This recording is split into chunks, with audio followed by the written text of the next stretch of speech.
l'échec de Sanofi, c'est l'échec de l'anachronie. Qu'a fait Sanofi depuis 10 ans?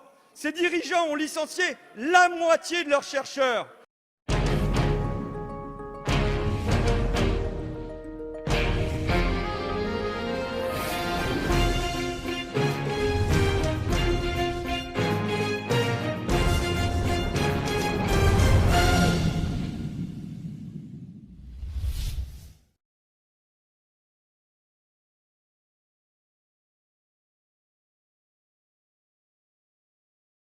Vous avez confié la stratégie vaccinale à des cabinets de conseil américains.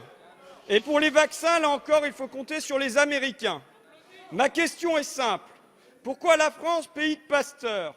Pourquoi la France? Pourquoi Sanofi n'a pas son vaccin?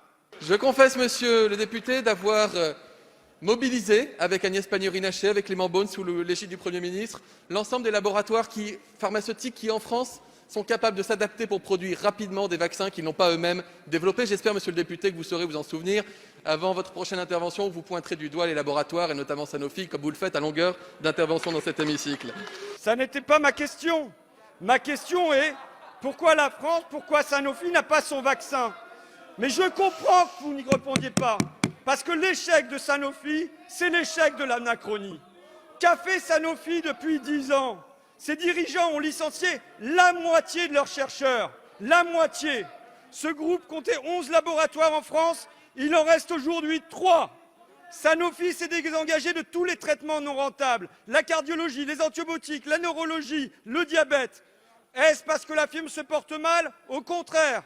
Mais tous les profits vont aux actionnaires. L'an dernier encore, en plein confinement, la firme battait un nouveau record, 4 milliards d'euros de dividendes. Et en même temps, comme tous les ans, Sanofi annonçait la suppression de 1700 emplois. Que faites-vous face à ce sabotage? Vous laissez faire, vous les regardez faire, vous êtes complices. Durant ces années de casse, l'État et son chef ont apporté leur appui à Sanofi. Appui financier, avec notre argent, avec l'argent des Français, des milliards de crédits impôt recherche alors qu'ils détruisaient la recherche. Un soutien moral, politique, Emmanuel Macron qui ouvre ses salons à l'Élysée à Sanofi. Ici même, dans cet hémicycle, le Premier ministre qui nous déclare « On ne doit pas critiquer Sanofi ». Serge Weinberg, le président de Sanofi, organisateur de cette casse, est fait commandeur de la Légion d'honneur. Pourquoi cette complicité? Il faut l'expliquer aux Français.